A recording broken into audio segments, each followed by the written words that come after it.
I don't think you understand how Sticker Star worked. They weren't used as currency, and they sure as hell won't be used as currency in the real world.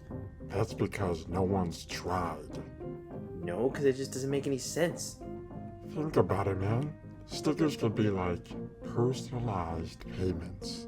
I get what you're trying to say, man, but no, it definitely does not hold a real world value. You're not going to make a genuine payment with stickers. You have no faith. Watch me. I will. If you could even get an item that's like $20 based off these stickers, I would be stunned. $20? I was thinking more like several hundred. Several $100s? Dude, if you manage to get something that's like $200, I will give you $200. Like, I will make a bet with you right now. You sell something that's $200 or more, I will literally give you $200. Okay, bet. Give me 1 week. Alright, man, that's the bet. Good luck. That's honestly one of the dumbest deals you can make in your life. I'm not gonna lie. Oh, you'll see, scumbag. On backlog. Been gone for way too long. On backlog. Got so many games to play, dog. On backlog. Donkey Kong expands my dome. On backlog.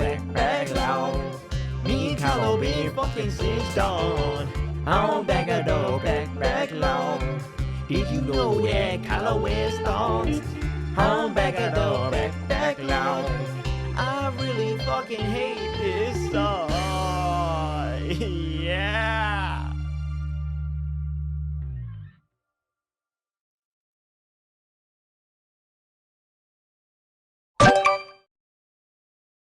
What is up, guys? It is Robert of Gaming with me, and welcome to the season finale of Back at the Backlog, the series where we take a look at the games that I recently beat off my backlog. Today's episode is on the game Paper Mario Sticker Star. My history with this series started off with the reveal of Paper Mario Color Splash for Wii U. I loved how it looked and very much wanted to get into the series, and so before its release I picked up Paper Mario for Nintendo 64 and absolutely loved it. Quickly shot up to an all-time favorite of mine. Then I played Paper Mario The Thousand Year Door on GameCube and loved it even more than the first one. While I started Super Paper Mario on Wii, I never did finish it or get around to today's Sticker Star.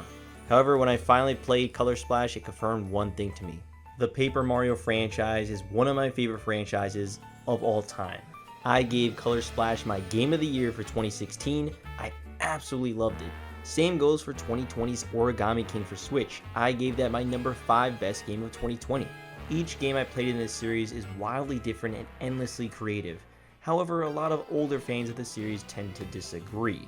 There's definitely a select group of people that really just like the first two and in a way really just Thousand Year Door and look down upon the newer entries. Unfortunately, opinions and especially negative opinions on the internet can be very infectious, infecting people that haven't even touched the games that I've mentioned. It even got to me at one point, as you can see from a tweet I wrote back in 2016.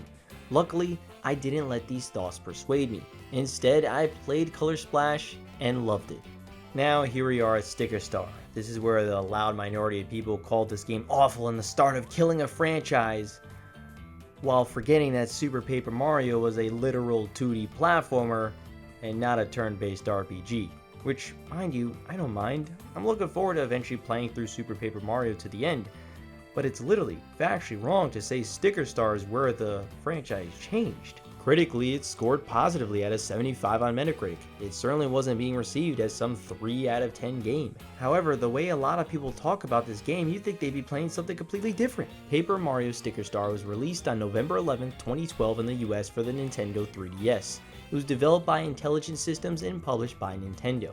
Now, is Paper Mario Sticker Star awful? Good? Okay? Does it warrant all the furious fingers being pointed at it? Well, here we are 11 years after its original release. Let's talk about it. Let's talk about the story first. Or how about this title screen first? That main theme song is so damn good. It's been stuck in my head ever since I first heard it. Absolutely love this main theme, so good. Anyway, we enter the Mushroom Kingdom as they celebrate the yearly Sticker Fest. A sticker comet falls from the sky, and if everyone comes together and wishes something, it supposedly comes true. Well, Bowser interrupts this gathering and tries to grab the sticker comet. Because of this, the sticker comet splits into 6 different royal stickers around the land, with one falling on Bowser, causing him to become super powerful and pretty much possessed. As Mario tries to attack Bowser, a new day is shown with Mario all crumpled up. Turns out Mario lost against Bowser and now must journey to collect the 6 royal stickers and stop Bowser in his tracks. On your journey, Mario meets Kersti, a sticker who is involved with granting wishes, joins Mario as the game's partner. It's a very tame opening to the game compared to essentially any Mario game. While story can be quite light for Mario games, Paper Mario games are quite big on story. They at least have some flair, but Sticker Star doesn't really have that in its opening. Bowser doesn't talk at all, which is an unfortunate decision, as some of the best dialogue in the series is from Bowser. Bowser oozes personality in Paper Mario games, but is just a very basic form of himself in Sticker Star. Right off the bat, visually this game is stunning. This is easily one of the best looking Nintendo 3DS games ever. This is when they started going all out with the paper aesthetic, and it is pulled off so fantastically. Everything is made of either paper or cardboard, and it really flexes the 3DS's capabilities. The clouds hang with sticks, the trees have multiple layers of paper, even the water is just, wow, I mean it's fucking paper. It's genuinely really impressive how these environments all come together really well on this handheld. And of course it is a 3DS game, and yes, the 3D is quite good in this game. The depth between the background and foreground is incredible to see. There'll be moments of attacks that hit an enemy at the screen genuinely popping right out. I'll never not be impressed with this technology, and while it is a shame you can't see it on your screen right now, believe me, the 3D is quite beautiful for this game. I couldn't finish the game. I started puking because of the 3D. Jesus, why didn't you turn it off? I didn't know you could. How did you puke with your mask on? I puking with it on? You kept your mask on when puking? Yes. Dude, whoa, that's nasty as shit. It is what it is. Not really it is what it is kind of moment, that's just, ugh. We gotta continue. The game is set up with a world map and level select style setup, which is perfectly fine with me as I really enjoy this take in Color Splash. There are 6 worlds, but I'd say realistically there are 5 you are truly exploring. None of the world's environments are anything particularly special in design. You'll be exploring some grassy plains, the jungle, the desert, the ice world. We've seen these types of worlds countless times in Mario games. However, it's the objectives and level designs that make Sticker Star stand out. Admittedly, the first half of World 1 is super bland with your typical Goombas and Toads roaming around. It's pretty lifeless, and I get that it's trying to ease players into the mechanics, but man, it's kinda boring. I honestly feared that the full game was going to be like this, but luckily the second half of World 1 instantly picks up the game and starts moving. There's a great section with this Goomba fortress with funny dialogue, cool bomb sequence, and a pretty fun boss battle. World 2 can be a bit of a backtracking mess, going back and forth to different levels a little too many times just to actually progress. It does slow down the pacing, but the actual levels themselves can be quite entertaining. Exploring this big Yoshi Sphinx, creating the perfect vacation spot for a Toad, and even scaling a giant tower where hieroglyphics will pop out and attack with some of the weirdest Mario designs I've ever seen. World 3 sets up a fun scavenger hunt to look for Wiggler's body parts throughout the world as Kamek cursed him to just have his head. You'll be going through a maze which I somehow guessed on like my second try, entering a spider cave area where you'll lose everything including Kersti. This generally made me appreciate the hammer a lot and showed how dependent I was on that weapon. There's even a part in this world where you'll compete in an awesome game show called Hit It or Sniff It, competing in minigame like situations to hopefully pass. World 4 has a super unique level where you ride a cable car up a mountain as enemies try attacking you while you try dodging their attacks. There's an awesome minecart level where you are hopping over spikes, collecting coins, and changing the layout of the track in one run. And it hilariously begins in a line where you could literally wait with all the Shy Guys as you slowly make your way up to your ride, or you could kill everyone in front of you one by one. I'm a patient man, so I waited my turn. It ends with an epic giant ice Bowser boss battle that happens to be a snowman just trying to live forever, and taking the royal sticker kills him, melting him away in a genuinely kinda sad moment. Then World 5 has some really memorable moments of its own with the Shy Guy jungle as all the Shy Guys very accurately throw spears at you. There's genuinely a large variety of cool set pieces within these worlds that I had an absolute blast with. It may not be peak Paper Mario, it just doesn't have to be when these levels are this fun and that creative. You already know which one is my favorite level. No, I don't think you told me yet. I don't need to tell you, you know the one. No, I don't. The one, man. You know the one. World 1-1? No. The one, the only. The hell does that mean? Come on, man. Come on, man, what? How the hell am I supposed to know? Ah, forget about it. You just don't get it, do you? No, I really don't get it. Whatever, you could tell me later. Perhaps the most controversial thing about this game, however, is the combat. The funny thing is, this is a turn-based combat very much like the original 2 games. However, the twist is you must use stickers as your attacks, so it's up to your lineup of stickers on how you'll be able to do in battle. This honestly is not a bad concept, and I actually enjoyed playing these battles. You don't have unlimited moves, so you have to strategize when you'll use certain stickers, and certain enemies may need to be jumped on or get hit by a hammer because they are spiky, for example. It's a different sort of combat style in the vein of a card RPG, or card PG like I like to call them. You'll be gathering a ton of stickers throughout your journey, so admittedly you'll never run out of stickers unless you are truly wasting a bunch of moves, or I suppose versing literally everything in front of you. Now, a big complaint from people is that the battles feel pointless since you don't get an incentive like experience points to level up Mario, for example. I honestly felt that way in the beginning of the game too, but I feel that it's like that if you were out here attacking every single enemy in the level. This game is set up where I feel it's not meant to be played like that. Because there are no experience points means there's no grinding in this game, which is honestly a massive plus. I remember spending several hours in my last playthrough of Thousand Year Door grinding away, leveling up so I could increase my health and take on the final boss. Was that any fun? No, not really. Grinding is easily my least favorite part of RPGs because it is literally mindlessly playing. Fight an enemy, collect XP, rinse and repeat until you level up high enough where you want to be. Here though, the incentive to fight is you gain coins. With your coins you can buy more powerful stickers that'll help you in battle. The more enemies you fight in a level, the more coins you'll earn as a bonus at the end of the level. How do you upgrade your health then? You explore. Yeah, there are health upgrades hidden away in many different levels. Sometimes you see it somewhere and you'll think, how do I get there? Sticker Star rewards exploration. I just don't see that as a negative in the slightest. You strip away the grinding for more actual playing, literal exploration. In a way, it feels like the game is telling you to verse enemies only when you run into them, or when it's mandatory, or when you feel it's necessary. You can very easily keep your distance with enemies and not pick a fight with many throughout the game. Complete the objective, explore, and battle when you need to. You have a limited amount of stickers. Use it when you feel it's necessary. There are a few things about battles I think are odd design choices. For one, you can't choose who to fight. It always goes in order from the first enemy, then the second, and so on. I think they wanted players to take full use of the battle spinner, a slot machine-like system where however many matches or however many attacks you could pull off in one move, meaning you'll potentially attack multiple enemies in one move, but I would prefer to pick and choose who I want to attack. Then I do feel there should be some sort of defend option, as you have to choose a sticker to continue the battle. Even if an enemy is hiding and you can't hit it, you just have to waste a sticker. It's choices like that that can make the battle system feel a little more basic than it really should be.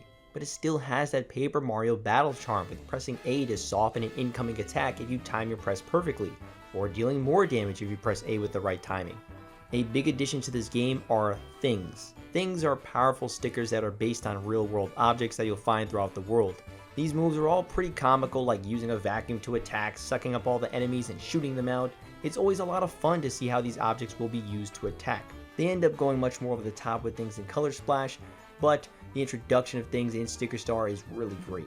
There's a couple bosses that I feel a specific thing is mandatory, which isn't great because if you don't have said thing, you'll have to backtrack to get it and come back to the battle.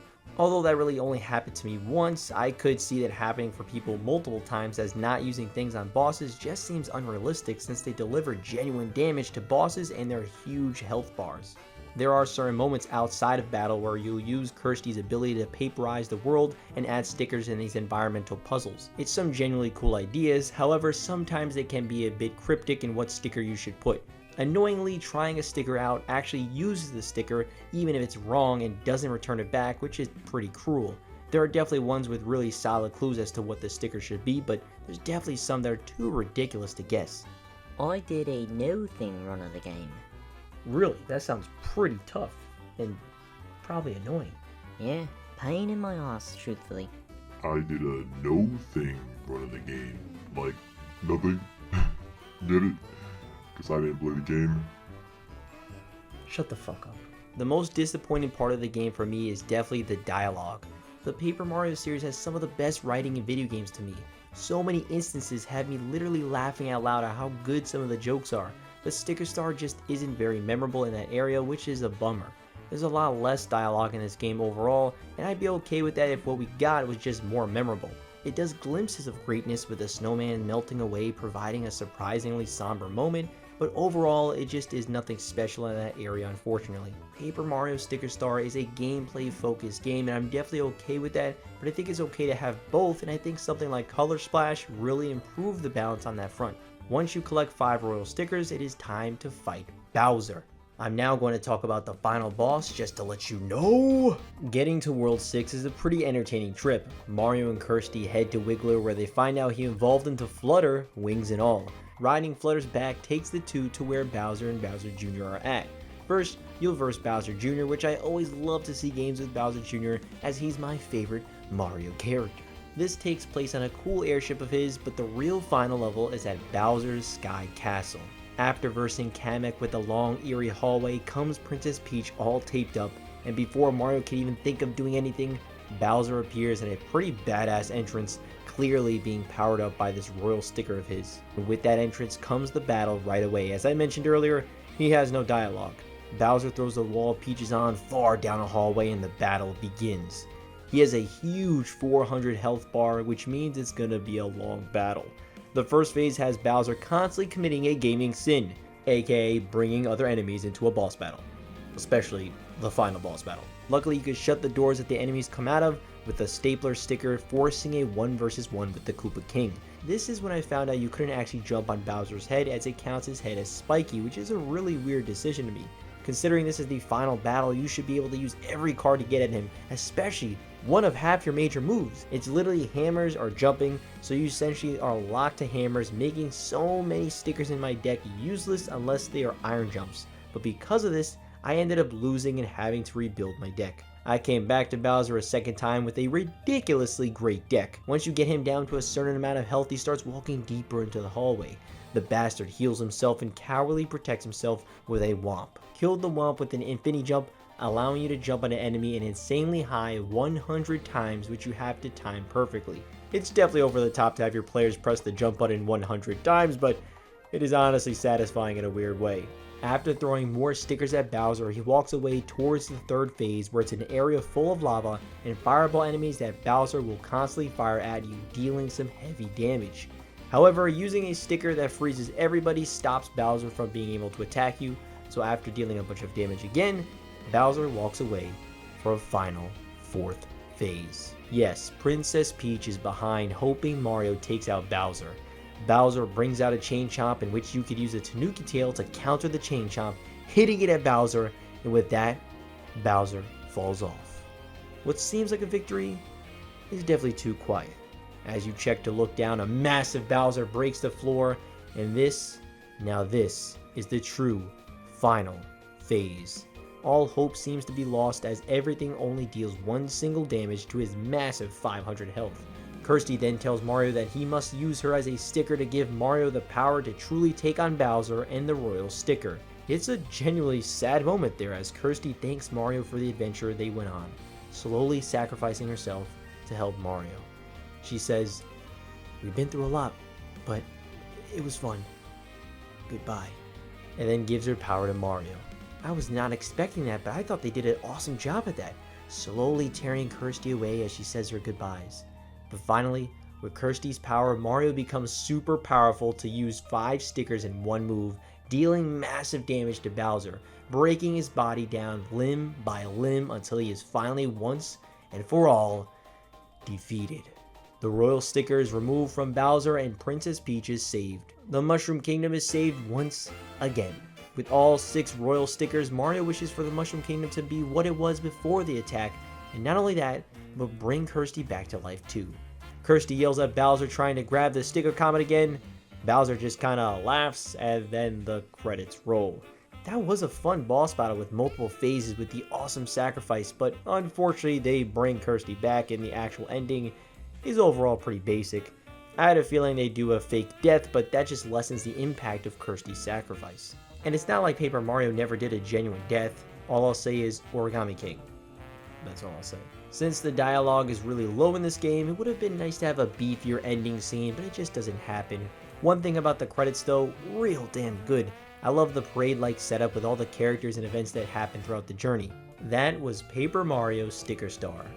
That was a really good game.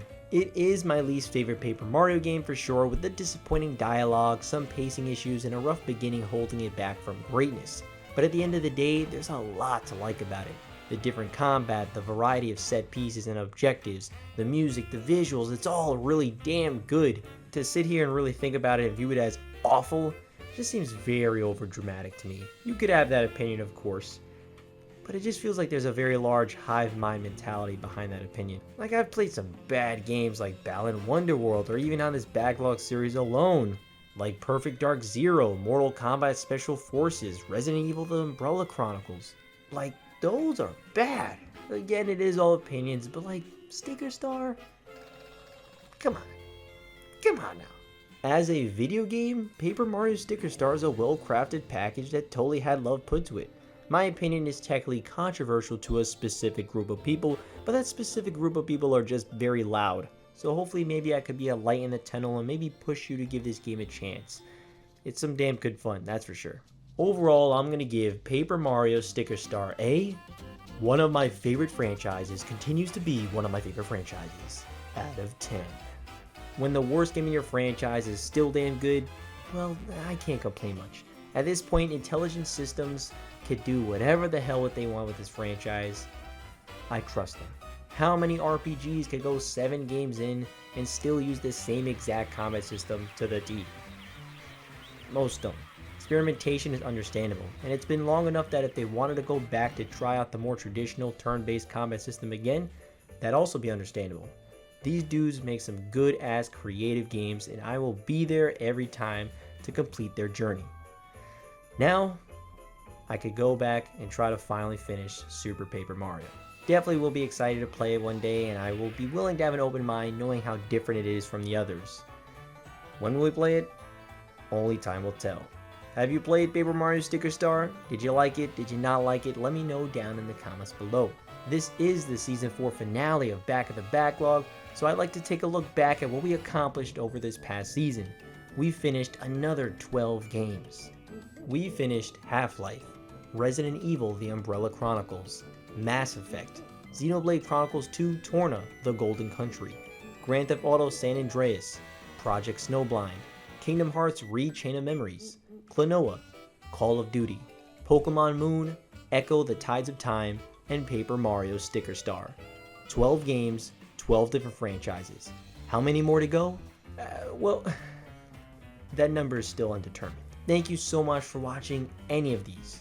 I love video games, and I love being able to look back at games I missed and share my experiences with you all. Video games are all our personal journeys, but doing this feels like I'm documenting the stories for future generations to come. Whether you just learned about Paper Mario Sticker Star right now, or you've always eyed the game, thank you for watching my experience with it and any other future games. I'm looking forward to checking out the next 12 games for Season 5, and I hope you are too. As always, thank you so much for watching once again. And if you can, I would appreciate if you could share it around with people, as these videos take so long to make. So yeah, I'll see you all next season. Paper Mario Sticker Star was a really fun paper crafted adventure, but it is officially out of the backlog.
You bought that camera with stickers.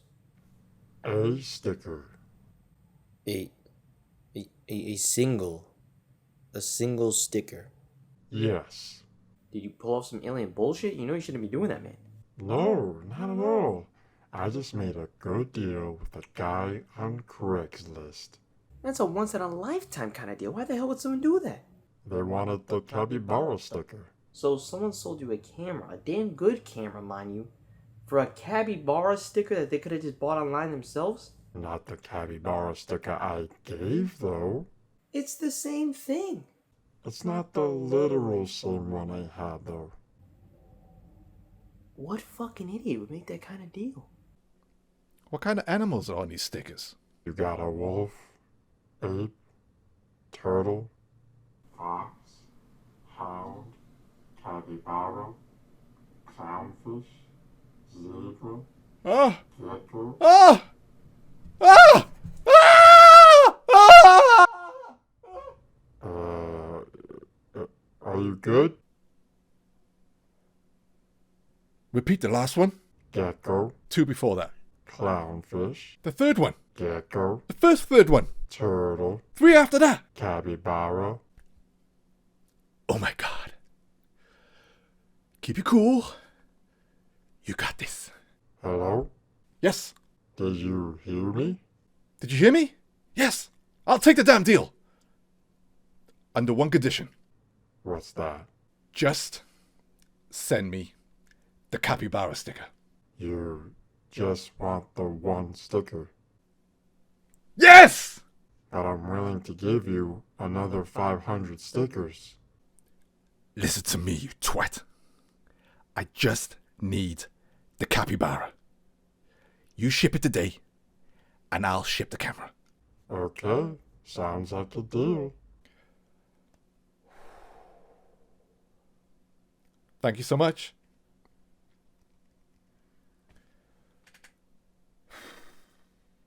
Holy shit. I gotta call the homies. They're never gonna believe this.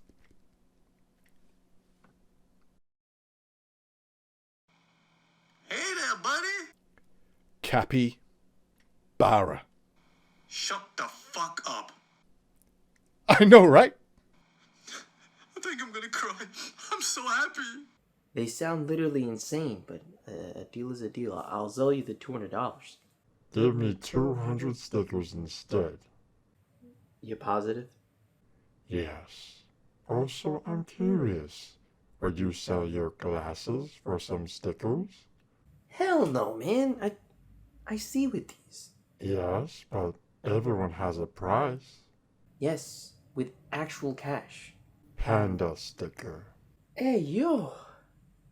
That's an amazing sticker. Well, But that's how I see, dude.